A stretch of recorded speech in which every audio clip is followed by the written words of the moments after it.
Hello everybody and welcome to the Blu-Review. Today we are talking about Cinco de Mayo, also known as the Day of the Dead. Alright, if you didn't know, today we're talking about Night of the Living Dead and the Night of the Living Dead series. First up is this film, not currently available in any high-def format, but is available in a slew of various DVDs, and they're actually Miramax, or not Miramax, but the Weinstein Company is actually re-releasing this in a high-def transfer, but only on regular DVD. If you haven't seen Night of the Living Dead, you can check it out. They actually have it on YouTube. It's a public domain film. It's a very slow-moving film, and it's very 60s in its nature. I thought it was very much like kind of a 50s style mixed with sort of 60s violence, which is very much what happened with movies like Halloween, which if you really kind of look at it is very much a kind of a traditional monster film of the Frankenstein Dracula vein, but with sort of modern gore techniques attached to it. So that's pretty much what Night of the Living Dead is. I thought it was kind of slow. I got bored with it the second time I watched it. But it is a very kind of creepy movie, and the first time you see it, it will totally blow you away. Great performances all around. Check out Night of the Living Dead. Now, his second film was Dawn of the Dead. Now, this is the single disc DVD version. And I'll tell you a little story about this. One night, IFC was showing me European version of Dawn of the Dead, or I think it's the director's cut, European cut. And I loved it so much, I ran to the store and bought this version of it, which is actually only the theatrical version, which comes in 127 minutes. I thought this movie was fantastic. I think it's fantastic every time I watch it. And if you've never seen the original Dawn of the Dead, you have to go check it out. So when I had an opportunity to get it on Blu-ray, you better believe I picked it up.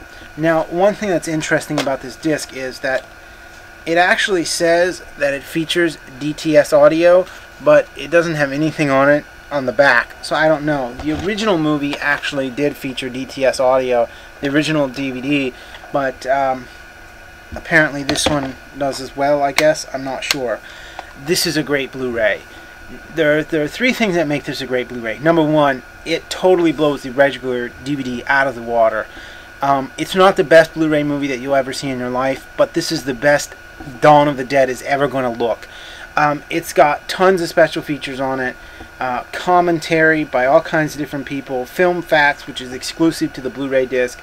You've got the Dead Will Walk featurette, on-set home videos, a Moroville Mall tour, which actually David MG, or however you pronounce his name, actually takes you on a tour of the Moroville Mall with some other people. You've got the U.S. and international trailers, U.S. and UK TV spots, U.S. radio spots, and the Moroville Mall commercial. So there's all kinds of special features on this. This is usually less than 20 bucks. It's got really good picture quality in it, particularly, you know, we're talking about for Dawn of the Dead. This one is definitely one you should go pick out. Great movie, great Blu-ray. Okay, so this was made 10 years after Night of the Living Dead. Well, not quite 10 years later, but pretty close to it. In 1985, Romero came out with the third, and at that point, the final in the Dead film, Day of the Dead. Now, Day of the Dead was the first kind of start of the zombies starting to become intelligent trend that Romero carried on into Land of the Dead exclusively. This one is also usually less than $20 and is a kick-ass Blu-ray movie. I thought this one had so much better picture quality than the original DVD. For less than 20 bucks, you know, some people were bagging on this Blu-ray version, but I gotta tell you, I thought it had great picture quality in it. If there was a little bit of grain in it, and usually I'm pretty picky about that, but you gotta understand this is a very low-budget film. They probably weren't using, you know, the slowest film stock that they could. They had to use faster film stock, which increases the grain but allows, you know, you to use less light to shoot a scene. I don't know, that's a little bit technical. So there is grain, but it's natural to the film stock. It's not digital grain. There's no digital grain in this film, hardly at all. I mean, I didn't notice any. All the grain in it is natural film grain.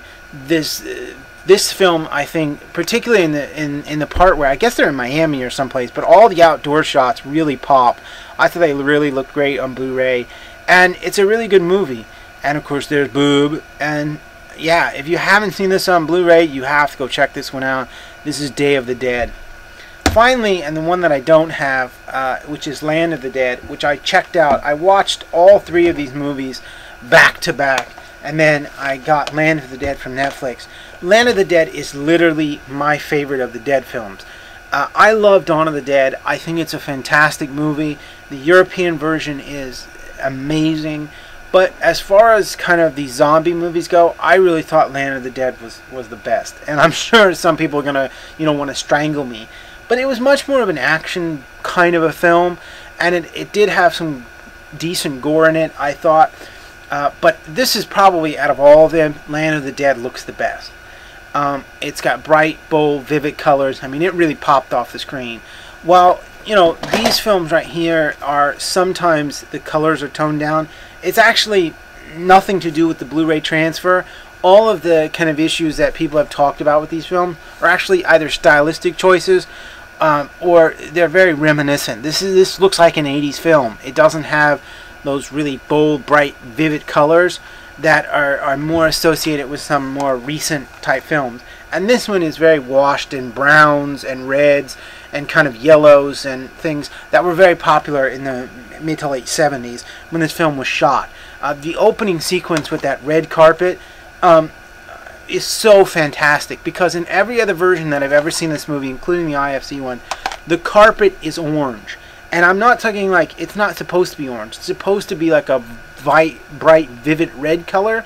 But every other movie makes it sort of washed out to be a kind of a reddish orange color. And this one really restores all of the original colors to the film. And this is a really great one that you should check out. And as is this one. Land of the Dead has been released on HD DVD and should be re-released on Blu-ray probably sometime soon.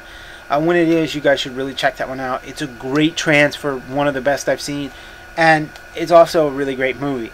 Also, for people who are curious, Diary of the Dead is actually owned by the Weinstein Company, who, like I said in the other video, have not decided what they're going to do. But some people have said that the UK version of Diary of the Dead, which will come out in June, should be region free, because the company that does it hasn't. Most of their other titles that they've released have also been region free. So you might want to check that one out. I'm still looking into it. I'm still trying to find out what it's going to be, and when it's released, I'll let you know. So to celebrate Day of the Dead, you should go out, buy these films. They're absolutely worth it. You will 100% thank yourself. Day of the Dead especially looks better than it's ever looked before. Yeah, check these out. Alright, have a good Cinco de Mayo and drink some cervezas and celebrate Day of the Dead.